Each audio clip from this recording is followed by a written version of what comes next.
Assalamualaikum warahmatullahi wabarakatuh. Eh, saya Taufik Nova Zulfikri dari kelas TT42 Gabungan 1 akan membahas mengenai kajian strategik dari PT Daya Mitra Telekomunikasi. Yang pertama kita bahas adalah eksekutif summary-nya.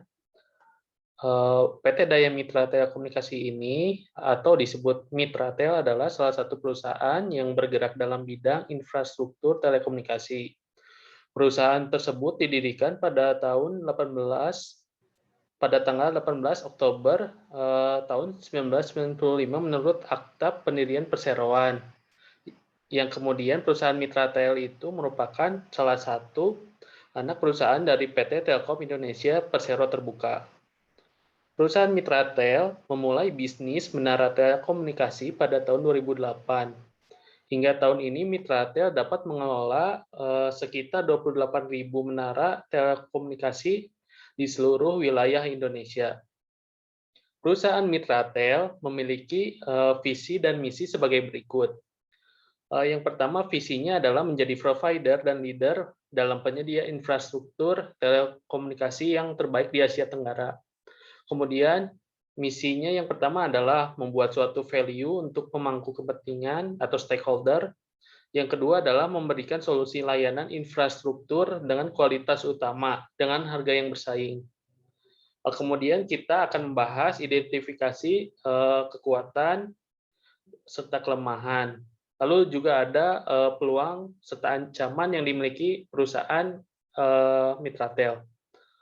Kemudian kita akan membuat tools matrix. Faktor kunci dari suksesnya yaitu adalah kepercayaan, banyaknya mitra, dan layanan. Berikut identifikasi kekuatan dan kelemahan untuk perusahaan yang dimiliki oleh Mitratel. Kekuatan yang pertama, Mitratel ini memiliki menara telekomunikasi terbanyak yang tersebar di seluruh Indonesia. Lalu yang kedua, kekuatannya yaitu Mitratel memiliki mitra yang dimiliki cukup banyak. Mitranya ini ada finansial, ada eksklusif, ruang eksklusif, serta perusahaan lainnya. Kemudian S3-nya, kekuatan yang ketiga yaitu sumber daya pekerja di dalam perusahaan yang cukup banyak dan mumpuni sehingga tidak usah repot untuk mencari pekerja lain. Kemudian kekuatan yang keempat yaitu kegiatan usaha penunjang yang banyak. Usaha yang penunjang yang banyak ini lebih banyak dibandingkan usaha utamanya. Kemudian kekuatan kelimanya yaitu menawarkan harga penyewaan, pemeliharaan, dan pembangunan infrastruktur telekomunikasi dengan harga yang bersaing. Kemudian kita membahas kelemahannya. Kelemahan yang pertama, jika penyewa menara telekomunikasi mengalami kesulitan finansial, maka akan memperlambat penagihan piutang usaha. Yang kedua, kegiatan penyewaan menara telekomunikasi hanya mencakup dalam negeri. Yang ketiga, pembangunan kembali menara hanya mencakup dalam negeri. Iya betul. Kemudian yang ketiga, pembangunan kembali menara telekomunikasi ini dapat diakibatkan karena adanya bencana alam. Dan jika kita membangun lagi, maksudnya akan memakan biaya yang tidak sedikit. Kemudian kelemahan yang keempat, pendapatannya berasal dari sejumlah kecil konsumen karena Mitratel ini berfokus pada perusahaan saja, bukan untuk masyarakat umum. Kemudian identifikasi peluang serta ancamannya untuk perusahaan Mitratel ini. Yang pertama, untuk peluangnya adalah adanya perkembangan teknologi yang berdampak positif dalam penyewaan menara telekomunikasi oleh operator. Yang kedua adalah meningkatnya pemeliharaan dan instalasi telekomunikasi yang terjadi akibat adanya peningkatan penggunaan layanan telekomunikasi karena adanya pandemi COVID-19. Yang ketiga, generasi muda Indonesia yang melek akan penggunaan internet atau jumlahnya akan terus bertambah. Hal ini akan berdampak pada peningkatan penyediaan infrastruktur telekomunikasi. Yang keempat, peluangnya yaitu model bisnis yang menarik dan semakin berkembang di Indonesia akan berdampak pada penyediaan infrastruktur telekomunikasi. Kemudian yang kelima, peningkatan pembangunan konstruksi sentral telekomunikasi karena peningkatan penggunaan internet di Indonesia. Lalu kita bahas ancamannya. Yang pertama, terjadi kegagalan penyewaan tanah untuk menara telekomunikasi. Yang kedua, ancaman kedua, berkurangnya kegiatan instalasi telekomunikasi di kereta api. Ancaman ketiga adalah ketersediaan bahan baku dan sumber daya yang terbatas. Ancaman yang keempat, menghadapi persaingan tekanan harga yang ketat dalam penyewaan menara telekomunikasi dengan perusahaan lainnya. Yang kelima, ancamannya adalah menghadapi perlawanan masyarakat setempat akibat adanya suatu isu.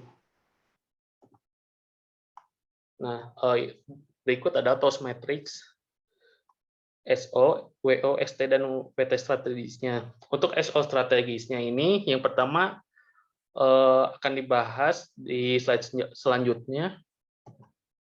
Nah, di sini saja. SO strategi yang pertama melakukan riset untuk pengembangan infrastruktur telekomunikasi.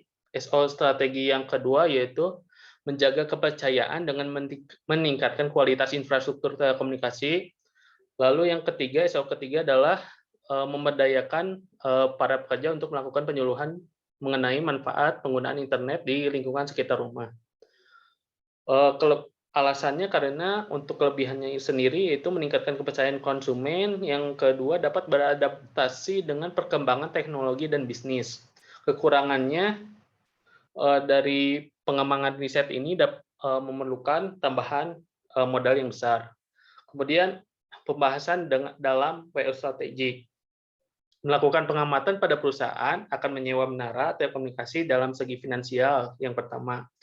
Yang kedua, melakukan kegiatan usaha ke luar negeri di mana infrastruktur telekomunikasi di negara tersebut belum mumpuni. Yang ketiga, WO ketiga yaitu menambahkan pilihan penyewaan menara telekomunikasi untuk lebih dari satu perusahaan bagi perusahaan yang belum terlalu stabil finansialnya.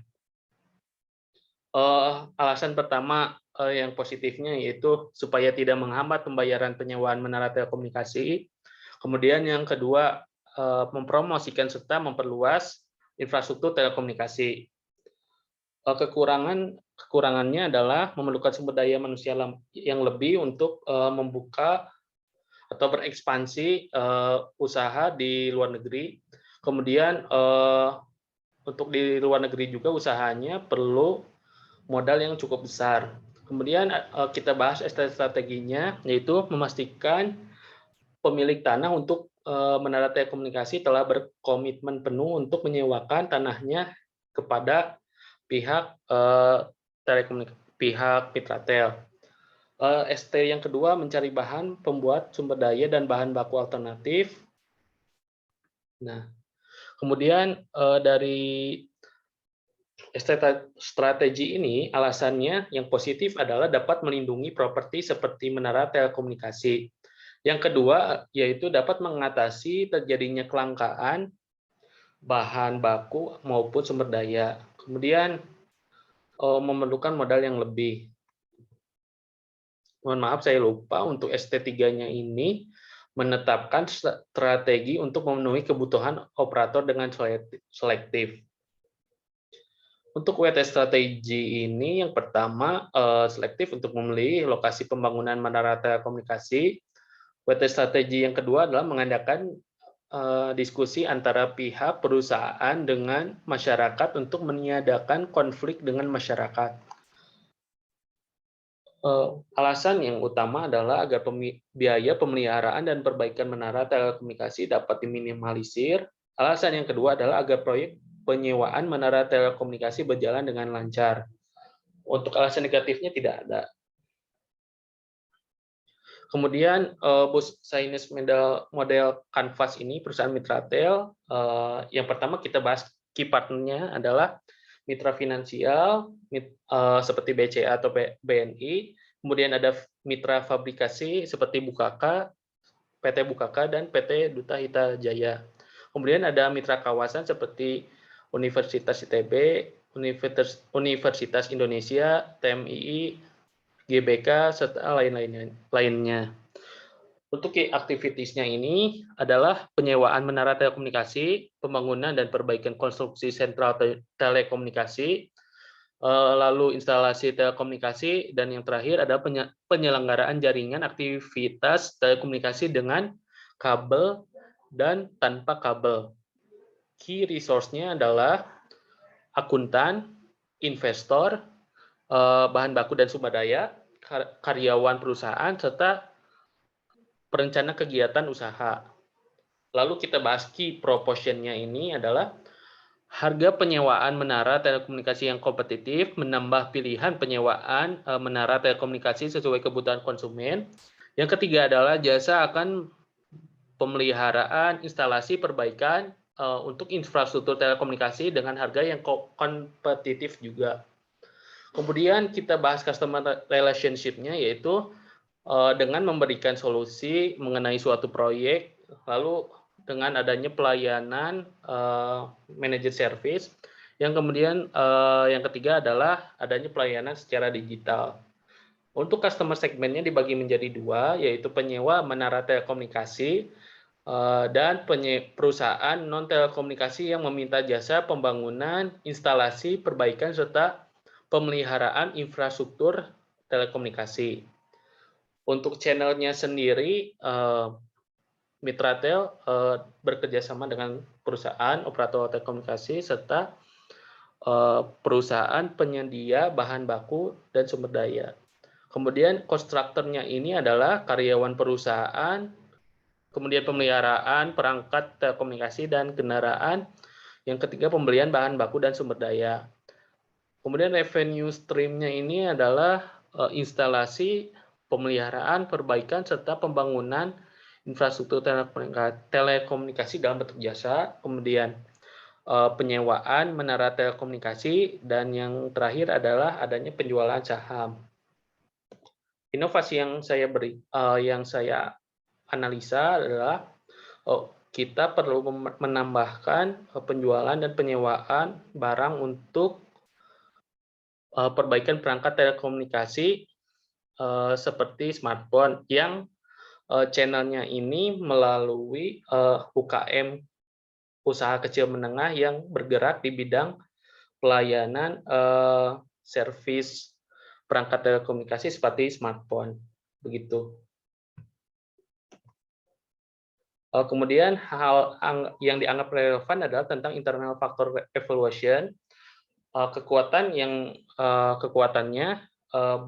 berbobot 0,5 dan kelemahannya juga berbobot 0,5, di mana 0,5 dikalikan dengan 4 yang hasilnya menjadi 2, dan kelemahannya juga 0,5 dikali 1 menjadi 0,5 yang nanti dijumlahkan weighted score-nya ini menjadi 2,5.